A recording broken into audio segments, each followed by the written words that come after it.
দেখেন, একটা জাতির জাতি হয়ে ওঠার একটা লম্বা লড়াই আছে, লড়াই থাকে। আপনি আমেরিকান হিস্ট্রি দেখেন, এই জাতির মানে কিভাবে তারা জাতিটা হইল। সেই 1600 থেকে শুরু করে অনওয়ার্ডস ইউরোপিয়ান মাইগ্রেশন দিয়ে নেটিভ কোথায়? আপনার এই যে পুরো আমেরিকান বলতে যাদেরকে বোঝানো হইতো হিস্টোরিক্যালি, তারা আসলে কোথায়?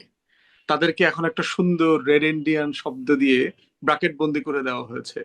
বিভিন্ন জায়গায় জায়গায় তাদেরকে মিউজিয়াম করে দেওয়া হয়েছে, যে তাদেরকে কোটিতে কোটিতে হত্যা করে এখন তাদের সবার জন্য সুন্দর সুন্দর জাদুঘর আছে। নিশ্চয়ই আপনি এরকম অনেকগুলো রেড ইন্ডিয়ানদের জাদুঘর দেখে আসছেন। যে তাদেরকে এই সাদা মানুষগুলো কিভাবে মারছে, পিটাইছে, কোপাইছে, পোড়ায় দিছে, সেটার ইতিহাস আবার এখন সংরক্ষণ করছে। এখন দেখেন, জাতি হবার লম্বা লড়াই আছে। আমি এই কথাটা বারবার বলেছি আর কি, যে আমরা জাতি হবার আগে রাষ্ট্র পেয়ে গেছি।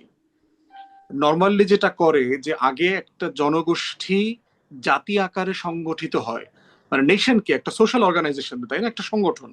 যে আমরা সংগঠিত হয়েছি একটা জনগোষ্ঠী। আমার একটা আকাঙ্ক্ষা আছে যে আমি একটা টেরিটরি করব, আমার স্বপ্নগুলো বানাবো। এটা একটা ঘর বানানোর মতো। একটা কাপল যেভাবে নতুন করে জীবনটা শুরু করে আর কি।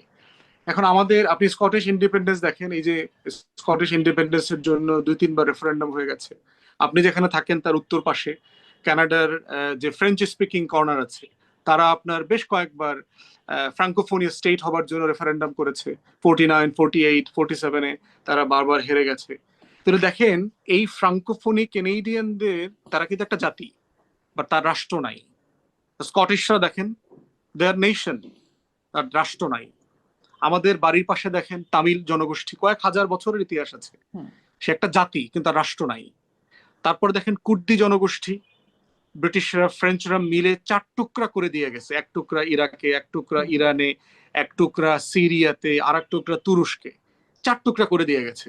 বাট কুর্দি, তারা কিন্তু একটা নেশন, বাট তার রাষ্ট্র নাই।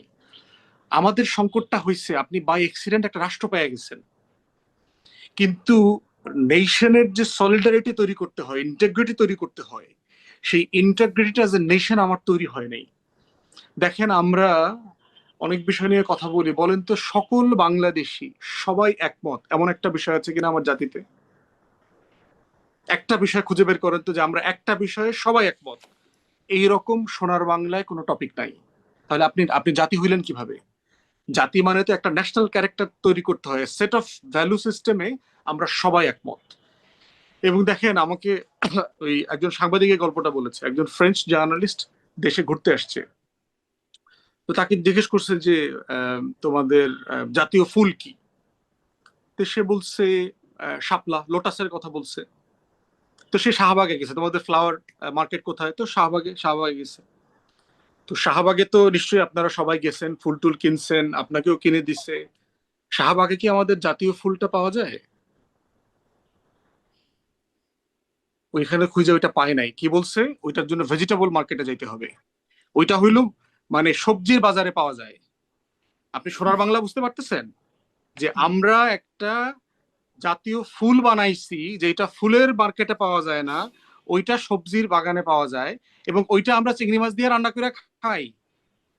এটা হইলো আমার ফুল, আমার জাতীয় মাছ। যেই মাছটা এই সোনার বাংলায় 90% লোক কিনে খাইতে পারে না, সেটা আমার জাতীয় মাছ। একজন ইংলিশম্যান আমাকে জিজ্ঞেস করছিল, ওই যে আপনার লন্ডনে যখন ওই যে কাঁঠালের সিজন যখন আসে, তখন একজন আমার এক ইংলিশ কলিগ জিজ্ঞেস করতেছে, এত ফল থাকতে, এই অদ্ভুত কিম্বুত কিমাকার লুকিং একটা ফল, why is your national fruit? আমি কোনো উত্তর দিতে পারিনি। এগুলো বলছি না যে এটা করাটা অন্যায় হয়েছে অথবা বাদ দিয়ে দেওয়া উচিত। আমরা বলছি যে একটা জাতির জাতি হয়ে ওঠার যে ন্যাশনাল ক্যারেক্টার তৈরি করতে হয়, এইটা এই রাষ্ট্রের যারা পূর্বপুরুষ যারা ছিলেন, আমাদের যারা জাতীয় নেতা ছিলেন, ওনারা কোনোদিন এটা চেষ্টা করেছেন বলে মনে হয়নি। ওনাদের হিস্ট্রি, ওনাদের বক্তব্য, ওনাদের লেখাজোখা তো আমরা পড়েছি। সেখানে আমার কাছে মনে হয়েছে যে এইটাকে সবাই একটা ক্ষমতার বাটোয়ারা, একটা পিজার টুকরা চাইছেন সবসময়, এবং সেটা তারা পাইছেন। কিন্তু একটা জাতি গঠন করতে হয়, একটা নেশনের 1000 বছরের স্ট্রাগল লাগে। আমার স্ট্রাগলটাকে এখনো 9 মাসে এখনো আমি একটু সামারি লিমিট করে করে এখানে আসি, ফেলেছি। এখনো কি পিৎজার টুকরার পিছনে ছুটছেন রাজনীতিকরা? হ্যাঁ, আমরা সবাই তো মোরাললেস ক্ষমতার পিছনে দৌড়াচ্ছি না। আমাকে তো ফেরেশতা মনে করার কোনো কারণ নাই তো ভাই। আমি তো এই দেশের এমপি মন্ত্রী হইতে চাই। মানে আমি তো এই দেশের পিজার টুকরা চাইতো। এখন এই যে পিজার টুকরাটা চাওয়ায় কোনো দোষ নাই, কিন্তু আপনার মাথায় রাখতে হবে যে আপনার পিজার টুকরাটার হজম করার ক্যাপাসিটি আপনার আছে কিনা, এইটা আপনি খেয়ে ফিট থাকতে পারবেন কিনা, এইটার যে চর্বি, এইটা চিজ এত পরিমাণ পেটে গেলে আপনার মাসুদ কামাল ভাইয়ের মতো প্রেশারের ওষুধ খাইতে হবে কিনা, পরের দিন সকালে প্রেশার মাপতে হবে কিনা, হাইটা ওই কলা ভবন কলা বাগান থেকে কিন্তু আপনার কিন্তু ইয়ে মাসুদ পর্যন্ত কামাল ভাই তো সেই এনটিভির পিৎজা স্টুডিও খেয়ে পর্যন্ত চর্বি হাইটা হয় আসতে। নাই,